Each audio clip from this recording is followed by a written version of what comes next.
నిలిచిపోయింది. ఏసన్న గారి తల్లిదండ్రులది ప్రేమ వివాహం. తండ్రి నరసింహులు గారు అన్యుడు, కానీ తల్లి కమలమ్మ క్రైస్తవురాలు. అలాగే ఏసన్న గారి తాతగారు అనగా తన తండ్రి యొక్క తండ్రి పేరు పోతురాజు.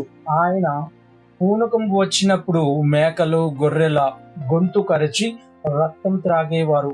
ఇలా ఏసన్న గారి తాతగారి విపరీత పోకడ వలన ఆ శాపం వీరి కుటుంబంపై పడింది. తొలిటిలోనే 3 సంతానం చనిపోయారు.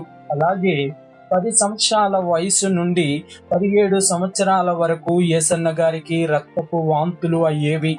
ఏసన్న గారు చిన్నప్పుడు చాలా అల్లరి చిల్లరగా ఉండేవాడు. ఆయన పెద్దల మాట అసలే వినేవాడు కాదు. అలాగే విపరీతమైన మతిమరుపు. ఈ కారణాల చేత ఆయన అతి కష్టం మీద 5వ తరగతి పూర్తి చేయగలిగాడు. ఆ తర్వాత